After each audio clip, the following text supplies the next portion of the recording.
आज आपण तिळाची मऊसूत वडी बनवण्याची अत्यंत सोपी पद्धत पाहणार आहोत. या पद्धतीने अगदी नवशिके सुद्धा परफेक्ट अशी वडी बनवू शकतील. खूप सोपी पद्धत आहे आणि वडी खूप मस्त बनते. भरपूर दिवस टिकणारी आहे. तुम्ही महिनाभर जरी ठेवली तरीही खराब होत नाही. तर परफेक्ट वडीसाठी यामध्ये भरपूर टिप्स आहेत. गूळ कोणता वापरावा यासोबतच अशा अनेक टिप्स मी सांगितलेल्या आहेत. तर व्हिडिओ शेवटपर्यंत नक्की पहा आणि आवडला तर लाईक आणि चॅनलला सबस्क्राईब करायला विसरू नका. आपण सुरुवात करूयात. त्यासाठी सगळ्यात आधी आपल्याला गॅसवर एक कढई गरम करायला ठेवायची आणि त्यामध्ये घालायचे आहेत तीळ.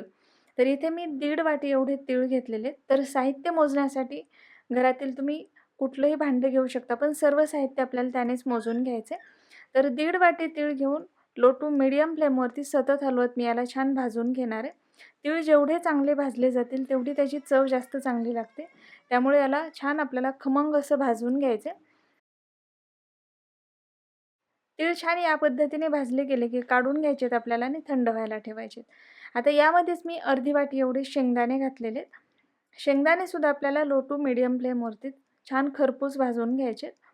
तर याचं जे प्रमाण आहे तीळ आणि शेंगदाण्याचं तुम्ही आवडीनुसार कमी जास्तही करू शकता. आता आपले शेंगदाणे सुद्धा बघू शकता मस्त भाजले गेलेत. गॅस बंद करायचा आणि हे थंड व्हायला ठेवायचे.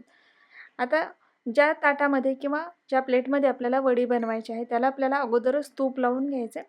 व्यवस्थित तूप लावायचं म्हणजे आपली वडी छान निघते आणि ही तयारी आपल्याला अगोदरच करून ठेवायची. आता इथे एका ताटाला मी तूप लावून ठेवले. हे बाजूला ठेवूयात. तोपर्यंत आपले जे तीळ आहेत व्यवस्थित थंड झालेले आहेत. जे शेंगदाणे आहेत तेही चांगले थंड झाले. त्याला मी चोळून घेतलंय. आता एक मिक्सरचं भांडं घ्यायचं आहे. त्यामध्ये आपल्याला हे थंड झालेले तीळ घालायचे, शेंगदाणे घालायचे आणि त्याला पल्स मोडवरती आपल्याला या पद्धतीने बारीक करून घ्यायचं आहे. मिक्सर एकदाच खूप वेळ चालू ठेवायचं नाही आपल्याला. नाहीतर त्यातून तेल रिलीज होतं आणि आपली वडी चांगली होत नाही. त्यामुळे चालू बंद करायचं आणि या पद्धतीची पावडर आपल्याला तयार करून घ्यायची. आता गॅसवरती मी एक कढई गरम करायला ठेवली. त्यामध्ये 1 चमचाभर तूप घातलेलं आहे. आता त्यामध्ये आपल्याला गूळ घालायचा आहे. तर ज्या वाटीने मोजून आपण तीळ आणि शेंगदाणे घेतले, तर त्याच वाटीने मोजून आपल्याला 2 वाटी एवढा गूळ घालायचा आहे.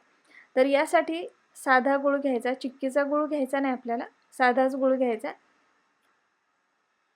आणि याला लो फ्लेमवरती आपल्याला मेल्ट करून घ्यायचं आहे. गॅसची फ्लेम बिलकुल मोठी करायची नाही किंवा यामध्ये आपल्याला पाणीही घालायचं नाही.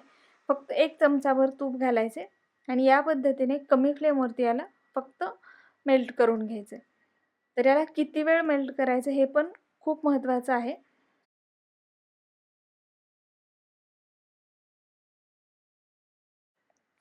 तर बघू शकता आता गूळ हळूहळू मेल्ट व्हायला लागलेला आहे. फक्त यामध्ये आपल्याला गॅसची फ्लेम अजिबात कुठेच मोठी करायची नाही किंवा मीडियमही करायची नाही. अगदी कमी फ्लेम ठेवायची गॅसची आणि कमी फ्लेमवरतीच याला व्यवस्थित मेल्ट होऊ द्यायचे. यामधले जे गुळाचे खडे आहेत ते पूर्णपणे मेल्ट व्हायला हवेत आणि त्यासाठी शक्यतो जेव्हा आपण गूळ घेतो तर तो बारीक चिरून घ्यायचा आहे. म्हणजे सगळा जो गूळ आहे एकाच वेळी छान मेल्ट होतो आणि शक्यतो मऊ गुळाचा वापर करायचा आहे. गूळ पावडर वापरायची नाही आपल्याला. जो मऊ असणारा गूळ आहे तोच वापरायचा आहे. आता जो गूळ आहे पाहू शकता छान मेल्ट झालेला आहे. अजिबात यामध्ये गुळाचे खडे राहिलेले नाहीत. तर एवढंच आपल्याला याला मेल्ट करून घ्यायचं आहे. यापेक्षा जास्त जर तुम्ही याला शिजवलं तर आपली जी वडी आहे ती कडक होऊ शकते. त्यामुळे याला फक्त गूळ आपला पूर्ण मेल्ट होईल एवढंच वितळवून घ्यायचं, त्याला मेल्ट करून घ्यायचं आहे.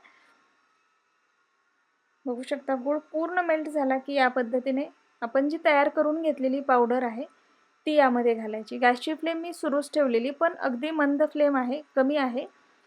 गॅसची फ्लेम चालूच ठेवायची आपल्याला याला मिक्स करेपर्यंत.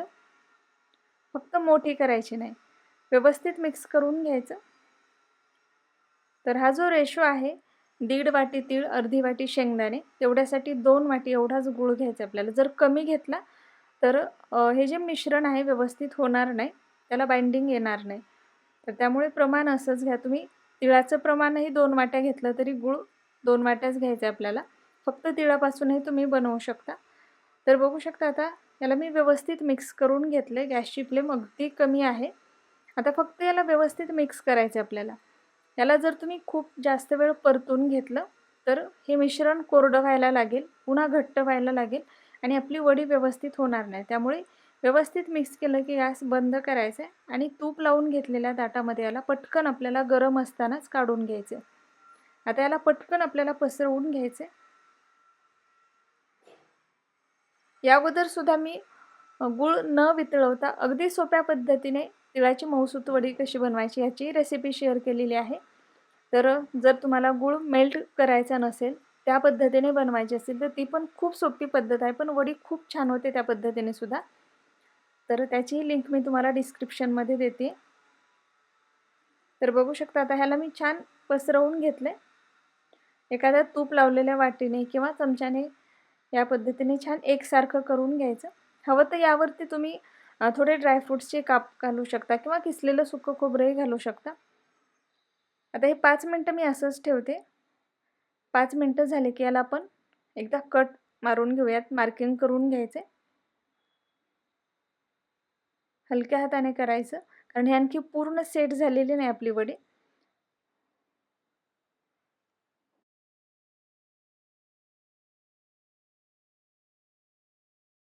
या पद्धतीने याला कट मारून घेतले की आता याला आपल्याला थोडा वेळ थंड व्हायला ठेवायची, म्हणजे आपली जी वडी आहे व्यवस्थित सेट होते. व्यवस्थित थंड झाल्यानंतर आपण जिथे मार्किंग करून घेतलेलं होतं त्यावरती या पद्धतीने कट करून घ्यायचं व्यवस्थित, म्हणजे आपली वडी व्यवस्थित निघते, तुकडेही पडत नाहीत आणि त्याचा जो आकार आहे तो छान येतो. तर बघू शकता आता व्यवस्थित हे थंड झालेलं आहे. तर याच्या ज्या साईड्स आहेत त्या मी अगोदर काढून टाकते, बाजूला ठेवते काढून. तर बघू शकता खूप मस्त आपली परफेक्ट अशी मऊसूत तिळाची वडी तयार झालेली आहे. निघतेही व्यवस्थित. याचं जे टेक्स्चर आहे ते तुम्ही पाहू शकता, खूप छान आलेलं आहे आणि परफेक्ट अशी आपली मऊसूत अशी तिळाची वडी तयार झालेली. खायलाही खूप छान लागते. तर खूप छान अशी आपली मऊसूत मस्त तिळाची वडी तयार झालेली आहे. तुम्ही करून पहा या सोप्या पद्धतीने. व्हिडिओ जर तुम्हाला आवडला असेल तर व्हिडिओला लाईक, शेअर, चॅनलला सबस्क्राईब करायला विसरू नका आणि तुमच्या कमेंट्स नक्की कळवा.